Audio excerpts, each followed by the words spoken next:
Good evening, all of you. So here is today's the Hindu newspapers news analysis.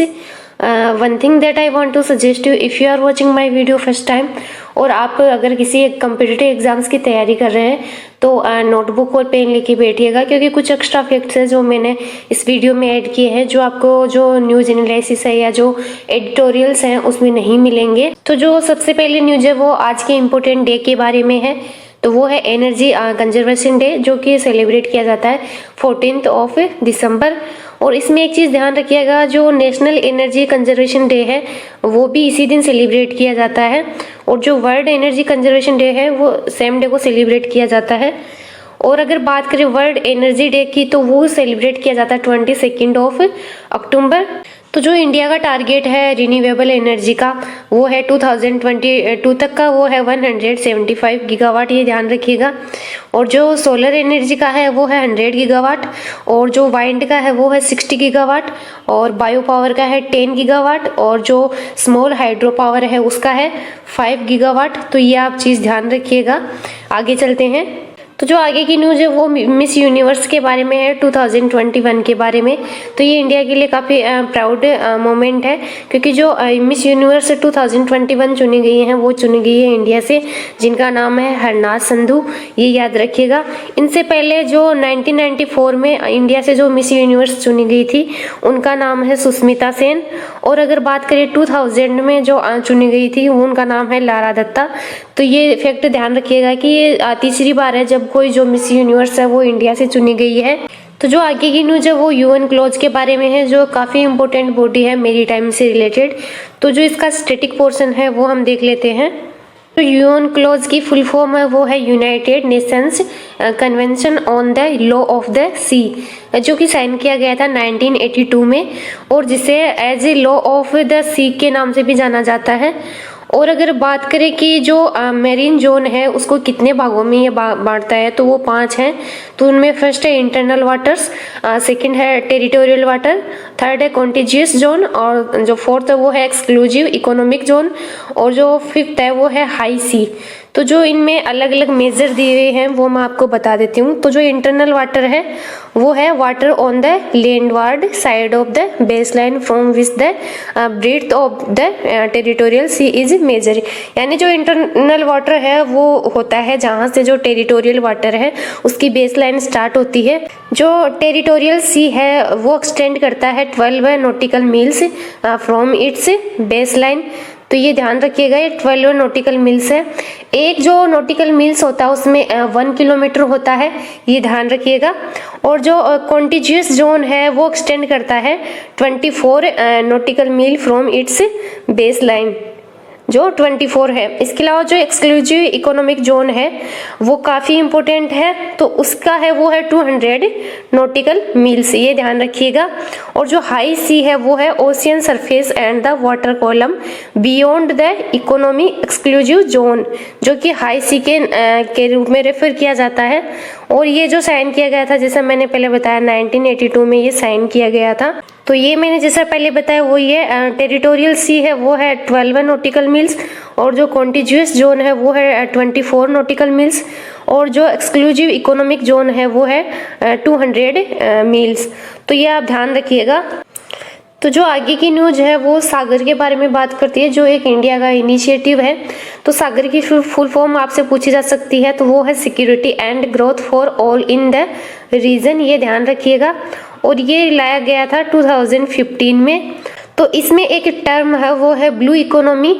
तो blue economy होती है कि जो water के थ्रू जो भी व्यापार होता है तो उसको ब्लू इकोनॉमी बोला जाता है, ये ध्यान रखिएगा। तो जो आगे की न्यूज है वो बात करती है कृष्णा वाटर डिस्प्यूट के बारे में। तो जो कृष्णा वाटर डिस्प्यूट है उससे रिलेटेड जो ट्रिब्यूनल है वो बनाया गया था 1969 में। और जो ये विवाद है वो है महाराष्ट्र, कर्नाटका और आंध्र प्रदेश के बीच में। तो आपसे क्वेश्चन पूछा जा सकता है कि जो कृष्णा वाटर डिस्प्यूट है वो किन किन स्टेट्स के बीच में है, तो वो है महाराष्ट्र, कर्नाटका और आंध्र प्रदेश। और अगर बात करें कृष्णा रिवर की, तो ये सेकंड बिगेस्ट रिवर है इन पेनिनसुलर इंडिया, ये ध्यान रखिएगा। तो जो फर्स्ट जो बिगेस्ट रिवर है इन पेनिनसुलर इंडिया, तो वो है गोदावरी, ये ध्यान रखिएगा। और जो गोदावरी है उसको साउथ की गंगा के नाम से भी जाना जाता है। और अगर बात करें कृष्णा रिवर की, तो ये ओरिजिनेट होती है महाबलेश्वर से इन महाराष्ट्र, और फिर ये महाराष्ट्र, कर्नाटका और जो तेलंगाना और आंध्र प्रदेश है वहाँ से होके बहती है और बे ऑफ बंगाल में जाके गिरती है। और जो inter state river water dispute act है वो है 1956 का, ये फैक्ट आप ध्यान रखिएगा। तो आगे है वो एडिटोरियल्स दिए हुए हैं। तो जो ये फर्स्ट एडिटोरियल है वो बात करता है जो डिसऑर्डर है वर्ल्ड लेवल पे उसके बारे में। तो इसमें दिया हुआ जैसे अमेरिका द्वारा अफगानिस्तान से अपनी आर्मीज को हटाया जाना, उसके बारे में इसमें काफ़ी इम्पोर्टेंट जो ऑर्गेनाइजेशन है वो दिया हुआ है, वो है AUKUS। तो ये ध्यान रखिएगा, ये है ए से ऑस्ट्रेलिया, यूके से यूनाइटेड किंगडम और यूएस से यूनाइटेड स्टेट ऑफ अमेरिका। इसमें जो इम्पोर्टेंट फैक्ट्स है वो मैं आपको बताने वाली हूँ। तो जो सबसे पहले दिया गया है वो स्वेज कैनाल के बारे में दिया गया है, जो एक आर्टिफिशियल सी लेवल है, वाटरवे है जो है इजिप्ट में, ये ध्यान रखिएगा। और जो कनेक्ट करता है मेडिटेरियन सी और जो रेड सी है उनको, और जो डिवाइड करता है अफ्रीका और एशिया को, और जो ओपन किया गया था 1869 में। तो जो लोकेशन है वो हम देख लेते हैं।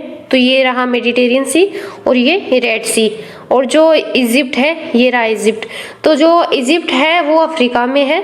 और जो स्वेज कैनाल है, आपसे क्वेश्चन पूछा जा सकता है कि जो स्वेज कैनाल है कौन से जो कंट्री है उससे रिलेटेड है, तो वो इजिप्ट है। तो ये ध्यान रखिएगा। और आगे एक और जो इम्पोर्टेंट जो लोकेशन दे रखी है इस एडिटोरियल में वो है ब्लैक सी, जो कि बॉर्डर टच करता है बुल्गारिया, जॉर्जिया, रोमानिया, रसिया, टर्की और यूक्रेन। तो ये ध्यान रखिएगा। और जो ब्लैक सी है उसको एक अन्य नाम से भी जाना जाता है, वो है एक्जुन सी के नाम से। और जो कर्च स्ट्रेट है वो जो ईस्टर्न यूरोप में है जो लोकेटेड, वो कनेक्ट करती है जो ब्लैक सी और जो सी ऑफ ओजो है उसको। तो ये जो सी ऑफ ओजो है उसको ब्लैक सी से कनेक्ट करती है, जो ये एक स्ट्रेट ऑफ कर्च है। तो ये ध्यान रखिएगा। तो ये जो मैप दे रखा है ब्लैक सी का, जैसे मैंने पहले बताया, ये अटैच करता है बॉर्डर यूक्रेन, रसिया, जॉर्जिया, टर्की, बुल्गारिया, रोमानिया, और ये रहा सी ऑफ ओजो, और ये है जो स्ट्रेट ऑफ कर्च है वो, और ये वही क्रीमिया है जिसके कारण जो रसिया है उसकी जो G8 की जो मेंबरशिप थी वो रद्द कर दी गई थी यूक्रेन वाले इश्यू के कारण। आगे जो इम्पोर्टेंट ऑर्गेनाइजेशन दिया हुआ है वो है NATO, North Atlantic Treaty Organization, जिसे नॉर्थ अटलांटिक अलायंस के नाम से भी जाना जाता है, और जिसे बनाया गया था 4 अप्रैल 1949 में। तो ये ध्यान रखिएगा। और जो लेटेस्ट मेंबर इसमें ज्वाइन हुआ है वो है नॉर्थ मैसेडोनिया। तो ये आपसे क्वेश्चन पूछा जा सकता है कि जो 2020 में लेटेस्ट मेंबर कौन ज्वाइन हुआ है, तो वो है नॉर्थ मैसेडोनिया। और जो नॉर्थ मैसेडोनिया है वो एक यूरोपियन कंट्री है। तो जो आगे एडिटोरियल है उसमें जो इम्पोर्टेंट टर्म है, जो ऑर्गेनाइजेशन दिए हुए हैं इम्पोर्टेंट, वो मैं आपको बता देती हूँ। तो इसमें जो फर्स्ट है वो याद रखिएगा आप, वो है African continental free trade area, यानी AFCFTA, जिसे फाउंड किया गया था 2018 में। इसके अलावा जो इम्पोर्टेंट ऑर्गेनाइजेशन इस एडिटोरियल में दिया हुआ है वो है यूरोपियन यूनियन, और जो कि एक पॉलिटिकल और इकोनॉमिक यूनियन है ऑफ 27 मेंबर। जो ब्रिटेन है वो इससे बाहर निकल गया है, जिसे ब्रेग्जिट बोला जाता है। तो जो यूरोपियन यूनियन है वो फाउंड किया गया था 1993 में, जो मास्ट्रिच की संधि हुई थी। तो ये रिलेटेड है यूरोपियन यूनियन से, ये आप ध्यान रखिएगा। जो मास्ट्रिच की संधि है वो किससे रिलेटेड है, तो वो यूरोपियन यूनियन से रिलेटेड है। तो जो आगे का एडिटोरियल है वो बात करता है क्लाइमेट चेंज के बारे में, ये ध्यान रखिएगा। इसमें कुछ इंपॉर्टेंट जो फैक्ट्स दिए हुए हैं वो मैं आपको बता देती हूँ। तो इसमें दिया गया है कि there is a gap between what the government says on the international stage and what it does at home. तो एक जो रिपोर्ट है उसके बारे में इस एडिटोरियल में मेंशन किया गया है। तो उसमें कहा गया है कि जो US है, रसिया, UK, जापान और जो कनाडा है वो अकाउंट करते हैं 10% ऑफ वर्ल्ड्स पॉपुलेशन। और जो इमिशन देखें तो इमिशन रहता है 39% ऑफ क्यूमुलेटिव इमिशन। और अगर बात करें चाइना, इंडिया, ब्राज़ील, इंडोनेशिया के बारे में, तो यहाँ पे जो पॉपुलेशन है वो है 42% ऑफ द वर्ल्ड, और जो क्यूमुलेटिव इमिशन होता है यहाँ पे वो होता है 23%। ये जो रिपोर्ट में कहा गया है कि जहाँ ज़्यादा पॉपुलेशन है वहाँ पे एमिशन कम होता है और जहाँ पे कम पॉपुलेशन है वहाँ पे एमिशन ज़्यादा होता है, उसके बारे में बताया गया है। और एक जो कॉन्फ्रेंस और पार्टी हुई थी 2015 में पेरिस में, उसका मेंशन किया गया है, जहाँ पे पॉपुलर जो पेरिस एग्रीमेंट साइन किया गया था टेम्परेचर के रिगार्डिंग। और जो अभी COP26 हुई है वो हुई है यूके ग्लासगो में, ये ध्यान रखिएगा। और जो COP21 हुई है जैसा मैंने पहले बताया पेरिस में हुई थी 2015 में, तो ये भी ध्यान रखिएगा। नेक्स्ट जो एडिटोरियल्स हैं उसमें जो फर्स्ट एडिटोरियल है वो गेम के बारे में है और जो सेकंड है वो डेमोक्रेसी समिट के बारे में है, जो मैंने कल डिस्कस किया था। इसमें कुछ ऐसा फैक्टर नहीं दे रखा है जो एग्जाम के रिगार्डिंग इम्पोर्टेंट हो।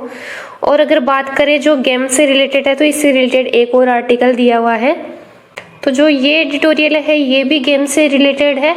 तो इसमें दिया गया है कि जो चाइना में एक जो गर्ल प्लेयर रही हैं टेनिस की, उन्होंने जो सेक्सुअल असॉल्ट का आरोप लगाया था वहाँ के एक पॉलिटिशियन पे, तो उसके रिगार्डिंग ये जो है एडिटोरियल लिखा गया है।